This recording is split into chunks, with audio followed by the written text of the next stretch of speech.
Hello everyone, কেমন আছেন সবাই? আশা করি অনেক ভালো রয়েছেন, সুস্থ রয়েছেন। আজকে আমি যে ভিডিওটি আপনাদের সাথে শেয়ার করতে চলেছি সেই দিনটা ছিল বৃহস্পতিবার।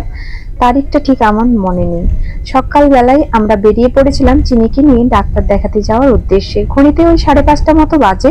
আমাদের বেরোনোর কথা ছিল 4:30 নাগাদ, কিন্তু লেট করে বেরোতে হলো, কারণ গাড়ি আসতেও লেট হয়েছিল আর আমাদের ঘুম ভাঙতেও লেট হয়েছিল। সব মিলিয়ে লেট হয়ে গেছে। এখন 5:30 মতো বাজে আর আমরা এখন বেরোচ্ছি আমাদের গ্রাম ছেড়ে। আর প্রচন্ড কুয়াশা দিয়েছে আজকে, এতটাই কুয়াশা সামনে কিছু দেখা যাচ্ছে না। তাও একটু ভিডিও ক্লিপ আমি নিয়ে নিয়েছিলাম। আমি, চিনি, ওর পাপা তিনজন মিলেই গাড়ি করে যাব কলকাতা, চিনিকে একটু চেক আপ করানোর জন্য। সেরকম কোনো সমস্যা নয়, কিন্তু ওর বাবার ইচ্ছে গেল যে একটু বড় ডাক্তারকে দিয়ে চেক আপ করিয়ে নেব, কারণ মাঝে মাঝে ঠান্ডা লেগে যায়, মাঝে মাঝে জ্বর হয়, কোনো সমস্যা ছাড়াই। তো যার জন্য ভাবলাম যে একটা বড় ডাক্তারকে দিয়ে ওকে একটু চেক আপ করিয়ে নেব, কারণ মাঝে মাঝে বাচ্চা তো বলতে পারছে না কি প্রবলেম হচ্ছে। আর এদিকে আমরা এখানে ডাক্তার ভালোই দেখাই, তাহলেও ওই ডাক্তার বাবু অনেকটাই ভালো, অনেক ক্রিটিক্যাল পেশেন্ট ওনার কাছে যান এবং সুস্থ হয়ে যান। তো তার জন্য ভাবলাম যে ওকেও একবার একটু ভালো ডাক্তারকে দেখিয়ে নিই, তারপরে না হয় এখানে যে ডাক্তারবাবুদেরকে দেখাচ্ছি সেই ডাক্তারবাবুদেরকে দেখিয়ে নেওয়া যাবে। তো ওই জন্য এখন আমরা কলকাতার উদ্দেশ্যে বেরিয়ে পড়েছি। আর সরস্বতী পুজোর পর ওই যে কুয়াশার মধ্যে ঘুরেছে, যার কারণে ওর বেশ ঠান্ডাও লেগে গিয়েছে। ওই জন্য আমরা ভাবলাম যে এখনই চলে যাই। আর এই ডাক্তারবাবুর চট করে লাইন করা যায় না, ডেট পাওয়া যায় না। যাই হোক করে ডেটটা পাওয়া গেছে, যার জন্য আমরা সময় আর নষ্ট করলাম না, একদম সোজা চলে এলাম কলকাতাতে। আমার বোনেরও আমাদের সাথে আসার কথা ছিল, কিন্তু ওর পায়ের প্রবলেমের জন্য আসতে পারলো না। সব জায়গাতেই আমি বোন সবসময় একসাথেই যাই, তো বোন আসলো না বলে খুব খারাপ লাগছে, কারণ বোন এলে ভালো হতো। আমরা তিনজনই এসেছি, বোনকে নিয়ে এলে আরো ভালো হতো। আর জানেন তো, আজকে সকালবেলায় চিনি কিচ্ছু খেয়ে আসেনি, ওর জন্য একটু টিফিন করে নিয়ে এসেছিলাম।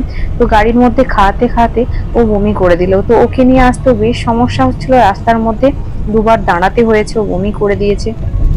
তারপর আজকে এতটা কুয়াশা ছিল আমাদের ওই সাইডটাতে, যার জন্য গাড়ি জোরেও চালানো যাচ্ছিল না। তাও অনেক কষ্টাকষ্টি করে আমরা মোটামুটি এখন কলকাতায় চলে এসেছি। আর কিছুটা টাইম পরই আমরা এখন পৌঁছে যাব। আর এই উঁচু উঁচু ফ্ল্যাটগুলো দেখতে না ভীষণ ভালো লাগছে, যার কারণে ভিডিও ক্লিপগুলো নিয়ে নিয়েছি। লোভ সামলাতে পারিনি ভিডিও ক্লিপ না নেওয়ার। তো ভিডিও ক্লিপগুলো নিলাম এবং আপনাদের সাথে সেটা শেয়ার করছি। সুন্দর লাগছে, খুব সুন্দর, চারিপাশে গাছ, বড় বড় বাড়ি। সত্যি কলকাতাটা এখন লন্ডনে পরিণত হয়েছে।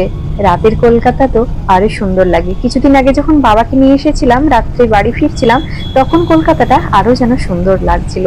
দিনের থেকে রাতের কলকাতাটা আরো সুন্দর লাগে। এই তো চলে এসেছি, আর কিছুক্ষণ পরই আমরা আমাদের গন্তব্যস্থলে পৌঁছে যাব। আমরা যাচ্ছি অ্যাপেলোতেই ওই ডাক্তারবাবু বসেন এবং ওনাকে ফার্স্টবার অ্যাপেলোতেই ডাক্তার দেখাতে হয়। ওখানে গিয়ে টোকেন নিতে হবে। নাম তো লেখানো রয়েছে, কিন্তু ফিস জমা দিয়ে টোকেন যতক্ষণ না নিচ্ছি ততক্ষণ আমরা ডাক্তারবাবুকে দেখাতে পারবো না। এই তো চলে এসেছি অ্যাপেলো। প্রথমবার এলাম অ্যাপেলোতে। আগে অনেক নাম শুনেছি, কিন্তু কোনোদিনও আসা হয়নি। তো ওইখানে গাড়ি পার্কিং করিয়ে তারপর নাম লিখিয়ে টোকেন নিয়ে আমি, চিনি, ওর পাপা এখন আমরা এসেছিলাম একটু টিফিন করতে, কারণ সকালে আমরা সেভাবে কিছুই খেয়ে আসিনি আর চিনিও কিছু খাইনি। তো যার কারণে ভাবছিলাম যে কি খাবো, রাস্তার দুই সাইডে কিচ্ছুই পাচ্ছিলাম না খেতে। তারপর আবার এই সাইড দিকে একটু হাঁটতে হাঁটতে এসে ওখানে ইডলি খেলাম, চিনিও একটু ইডলি খেলো। তো তারপর আবার চলে এলাম এখানে ডাক্তারবাবুর জন্য ওয়েট করতে। তো ডাক্তারবাবু আমাদের 11টার সময় বসবার কথা, আর আমাদের নাম রয়েছে 17 নাম্বারে। জানি না কতক্ষণ লাগবে দেখতে আর আমাদের কতটা দেরি হবে। তো তারপর আমাদের ডাক্তার দেখানো মোটামুটি কমপ্লিট হয়ে গেছিল ওই 3:30 নাগাদ। ওষুধ নিয়ে বেরোতে বেরোতে 4টা, তারপর 4টার সময় আমরা ভাত টাত খাওয়া দাওয়া করে একদম গাড়ি ছেড়ে দিয়েছে। আর আমাদের আলিপুরদুয়ার চিড়িয়াখানা যাওয়া হবে না। ওর বাবা অনেক ভেবে রেখেছিল যে ডাক্তার দেখানো হয়ে গেলে আজকে আমরা আলিপুরদুয়ার চিড়িয়াখানা যাব এবং সেখানে নিয়ে চিনিকে নিয়ে ঘুরবো আর কি। অনেক জীবজন্তু রয়েছে যেগুলো চিনিকে দেখাবো। তো খুব আশা নিয়ে এসেছিলাম হয়তো তাড়াতাড়ি ডাক্তার দেখানো হয়ে যাবে আর আমরা চিড়িয়াখানাটা একটু ঘুরিয়ে ঘুরিয়ে দেখবো, তারপর বাড়ি যাব। কিন্তু হলো না, 4টা তো বেজেই গেছে। খাওয়া দাওয়া করে এখান থেকে বেরোতে প্রায় 4:30 হয়ে গেল। আর হয়তো চিড়িয়াখানা খোলাও থাকবে না, আর আমরা সন্ধ্যের মধ্যে কিছু দেখতেও পারবো না, যার জন্য আমাদেরকে সোজা এখন বেরিয়ে যেতে হচ্ছে বাড়ির উদ্দেশ্যে। রাস্তার মধ্যে আরো একটা ঘটনা ঘটে গেছে, যেটা আপনাদের সাথে শেয়ার করব। চলুন আস্তে আস্তে বলি। আর চিনি না ঘুমিয়েছিল, তারপর এখন উঠে গেছে। আর এই যে আমরা এখন এই সেতুটা পেরোচ্ছি, বেশ ভালো লাগছে। আর আমার তো খুবই ঘুম লাগছিল, খুব ঘুম লাগছিল, যার কারণে আমি একটু ঘুমিয়ে পড়েছিলাম। আর দীপক এই ভিডিও ক্লিপটা নিয়ে রেখেছে, খুব সুন্দর ভিডিও ক্লিপটা নিয়েছে, কিন্তু খুব সুন্দরই ভিডিও ক্লিপ নিয়েছে। আমি যখন ভয়েস দিচ্ছি তখন দেখতে পাচ্ছি, আগে তো আমি দেখিনি। তারপর বাড়ি যেতে যেতে হয়েছে কি, গাড়ির তেল শেষ হয়ে গিয়েছিল। কিছুটা রাস্তা যাব, এরপরেই আর কি ঘটনাটা ঘটবে। তো ড্রাইভার যে ছিলেন উনি চেক করেননি গাড়িতে তেল নেই বলে। তারপর কিছুটা আসার পরে এই জায়গাটাতে গাড়ি হঠাৎ করে থেমে যায়, মানে গাড়ি আর এগোচ্ছিল না, ভাবছিল যে গাড়িটা খারাপ হয়ে গেছে।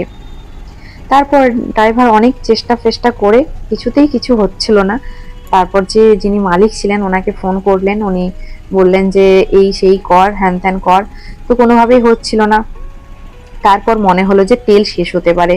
তো এই সামনাসামনি কোনো তেলও, মানে তেল পাম্পও ছিল না।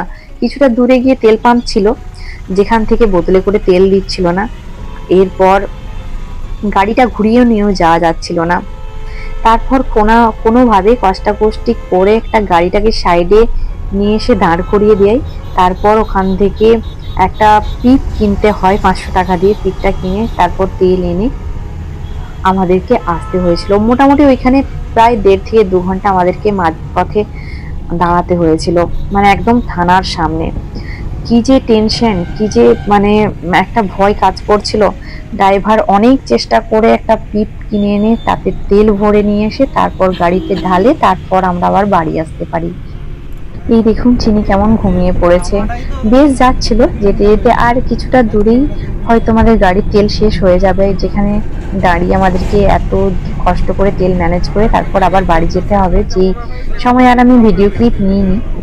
তো যাই হোক, তারপর গাড়িতে তেল নেওয়ার পর আমরা একটু লালুর চপ বলে পাঁশকুড়ার যে চপ দোকান আছে ওখানে দাঁড়াবো, খাওয়া দাওয়া করবো, তারপরে সোজা বাড়ি।